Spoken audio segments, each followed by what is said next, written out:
नमो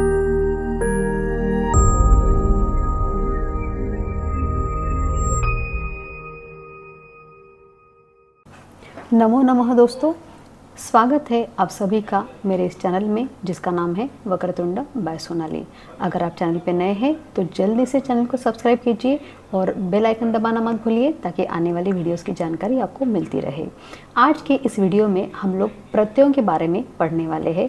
प्रत्यय यानी सफिक्स जो धातु के बाद लगाए जाते हैं।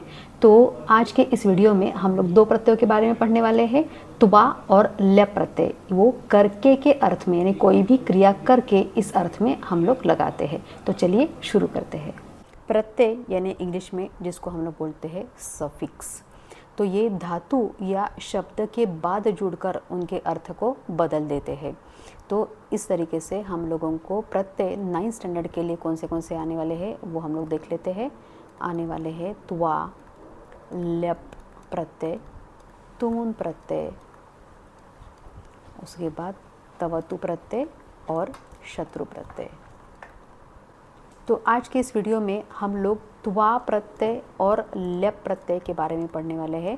त्वा और ल्यप प्रत्यय करके के अर्थ में हम लोग यूज़ करते हैं, जैसे कोई भी क्रिया करके। जैसे एग्जाम्पल देख लीजिए अभी, अगर मुझे बोलना है कि बालकः विद्यालयं गच्छति, बालकः पठति च, यानी बालक विद्यालय जाता है और पढ़ता है। ठीक है, इसके बदले में बोल सकती हूँ बालक विद्यालय जाकर पढ़ता है। तो हम लोग क्या करेंगे, अभी यहाँ पे त्वा प्रत्यय यूज़ करेंगे। बालकः विद्यालयं गत्वा पठति, यानी बालक विद्यालय जाकर पढ़ता है। जाता है और पढ़ता है, ऐसे दो क्रिया दिखाने से अच्छा हम लोग बोल सकते हैं कि बालक विद्यालय जाकर पढ़ता है। तो गत्वा, तो यहाँ पे देखिए यहाँ पे त्वा प्रत्यय लगा हुआ है। तो सबसे पहले आपको ध्यान में रखना है कि जहाँ पे दो धातु आते हैं, जैसे गमगच्छ धातु आता है, दायच्छ धातु आता है, दृश्यपश्य धातु आता है, जो दो धातु आते हैं वहाँ पे हम लोग को बाहर का लेना है, अंदर का धातु नहीं लेना है। ठीक है, गम प्लस त्वा, तो ये हो जाएगा गत्वा यानी जाकर। दा प्लस त्वा दत्वा यानी देकर। दृश्य प्लस त्वा दृष्टवा यानी देख कर। पठ प्लस त्वा पठित्वा यानी पढ़कर। कोई भी क्रिया करके के लिए हम लोग त्वा प्रत्यय यूज़ करते हैं।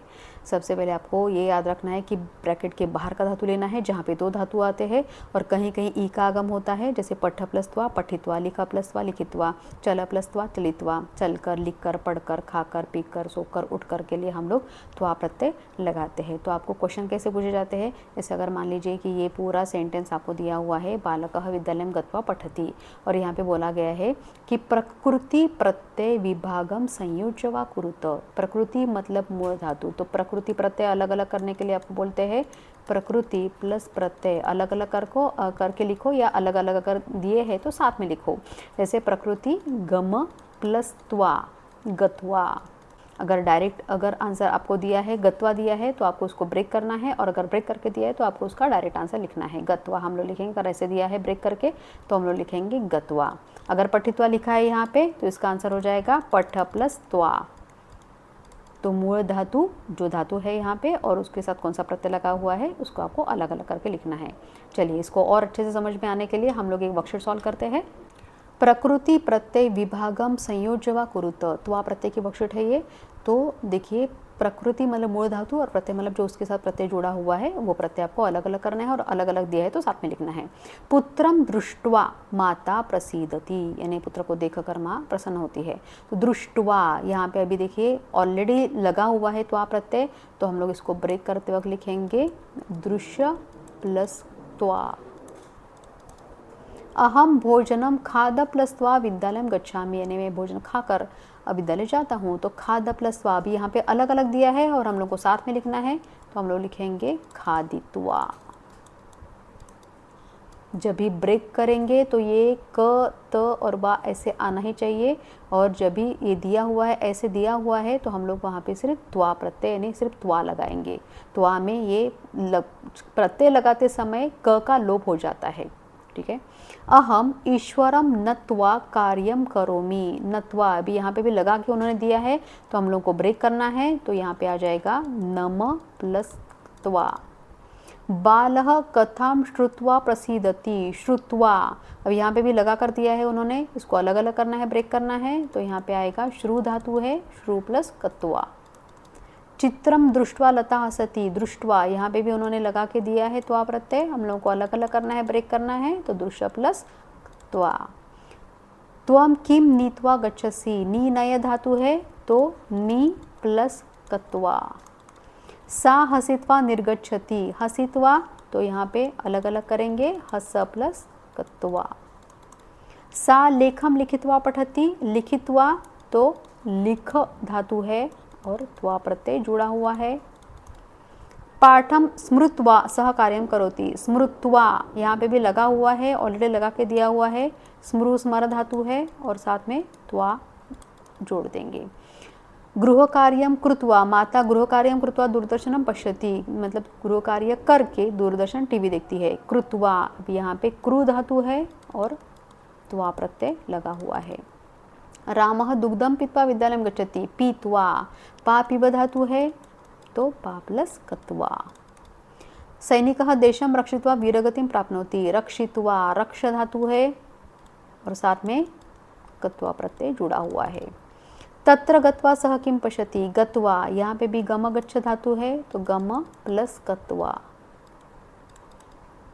क्रीडकाः क्रीडित्वा आगच्छन्ति, क्रीडित्वा खेलकर, तो क्रीड धातु है और उसके साथ त्वा प्रत्यय लगा हुआ है। आपको एक चीज़ का और ध्यान रखना है, जब भी हम लोग ब्रेक करते हैं तो जब हम लोग धातु लिखते हैं तो उसको हलंत देना भूलना नहीं है।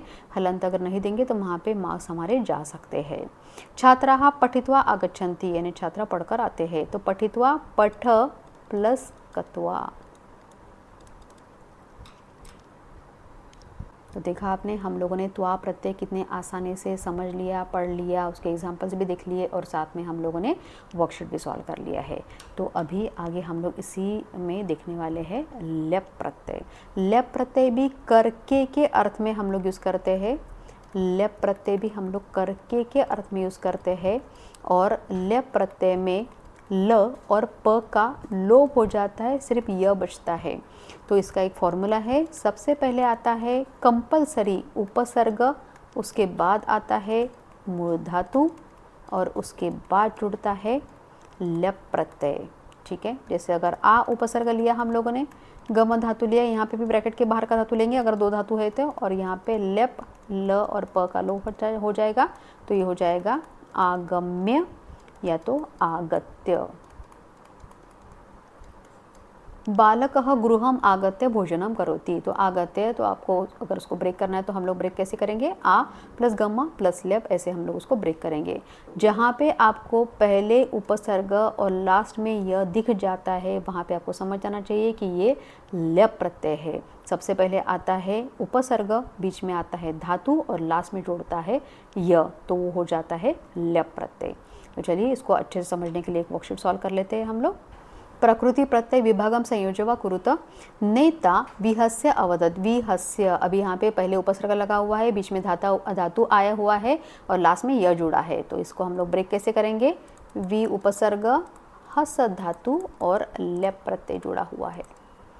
पितरम प्रणम्य पुत्रः गच्छति, प्रणम्य, तो यहाँ पे प्र उपसर्ग लगा हुआ है, नम धातु है और लेप प्रत्यय जुड़ा हुआ है। यहाँ पे मैं स्टार मार्क करके रख रही हूँ, बहुत सारे बच्चों की गलती होती है, प्रणम्य लिख देते हैं, तो ऐसे नहीं करना है। जहाँ पे रू र या श आ जाता है वहाँ पे न को ण हो जाता है, ये रूल है। ठीक है। तो यहाँ पे प्र यानी र आया हुआ है, इसलिए हम लोगों ने न का न कर दिया है, इसलिए यहाँ पे लिखा है हुआ है प्रणम्य। तो जहाँ पे रु र और श आ जाता है वहाँ पे न को ण हो जाता है। छात्राः गृहम् आगत्य भोजनं कुर्वन्ति, आगत्य, अभी यहाँ पे देख लीजिए पहले उपसर्ग, बीच में धातु और लास्ट में य जुड़ा हुआ है, तो इसको ब्रेक कैसे करेंगे, आ प्लस गम प्लस ल्यप। छात्रः पुस्तकम् आदाय आगच्छति, आदाय, आ उपसर्ग लगा हुआ है, दाय छ धातु है और लास्ट में य जुड़ा हुआ है, तो इसको ब्रेक करेंगे हम लोग, आ दाय छ धातु प्लस ल्यप, अच्छा पूरा भी लिख सकते हैं या ऐसे भी लिख सकते हैं आप। भक्तः देवं संपूज्य आगच्छति, संपूज्य, पहले उपसर्ग, बीच में धातु, लास्ट में य, तो यहाँ पे आ जाएगा सम प्लस पूज धातु है और ल्यप प्रत्यय जुड़ा हुआ है। शिष्यः गुरुम् उपगम्य पठति, उपगम्य, पहले उपसर्ग, बीच में धातु और लास्ट में य, तो यहाँ पे आंसर हो जाएगा, इसको अलग अलग करना है तो उप प्लस गम प्लस ल्यप, उपगम्य। छात्राः संपठ्य लेखनं कुर्वन्ति, संपठ्य, तो सबसे पहले आएगा उपसर्ग सम, फिर आएगा धातु पठ धातु और लास्ट में जुड़ेगा ल्यप प्रत्यय। ते अत्र आ प्लस गम प्लस ल्यप प्रतिदिनं क्रीडन्ति, आ प्लस गम प्लस ल्यप, तो यहाँ पे ल और प का लोप हो जाएगा, तो ये हो जाएगा आगम्य या आगत्य भी हम लोग लिख सकते हैं। विद्वांसः विचार्य एव कार्यं कुर्वन्ति, विचार्य, तो वी उपसर्ग है, चर धातु है और ल्यप प्रत्यय लगा हुआ है। पुष्पम आग्राह्य प्रसन्नः जातः, आग्राह्य, आ उपसर्ग है, घ्रा जिघ्र धातु है यानी सूंघना, प्लस ल्यप प्रत्यय लगा हुआ है। साधुः सर्वं परित्यज्य हरिद्वारं गतवान्, परित्यज्य, तो परि उपसर्ग है, त्यज धातु है और ल्यप प्रत्यय जुड़ा हुआ है। छात्राः विद्यालयं प्रविश्य गुरुं प्रणवन्ति, प्रविश्य, प्र उपसर्ग है, कंपलसरी आपको ल्यप प्रत्यय में सबसे पहले उपसर्ग आता ही है, बीच में आता है धातु और लास्ट में जुड़ता है य, तो ये हो जाएगा प्र प्लस विश प्लस ल्यप। हरिः विहस्य वार्तां करोति, तो वी उपसर्ग आ जाएगा, हस धातु आ जाएगा और ल्यप प्रत्यय आ जाएगा। आज के इस वीडियो में हम लोगों ने दो प्रत्ययों के बारे में पढ़ा और उसका एक्सप्लेनेशन भी हम लोगों ने देखा, साथ में हम लोगों ने वर्कशीट भी सॉल्व की ताकि आपको बहुत अच्छे से समझ में आ जाए कि कैसे क्वेश्चन पूछे जाते हैं और उसको सॉल्व कैसे करते हैं। मुझे आशा है कि आज का ये वीडियो आपको अच्छा लगा होगा। तो अगले प्रत्यय पढ़ने के लिए मिलते हैं नेक्स्ट वीडियो में, तब तक के लिए पुनर्मिलामः।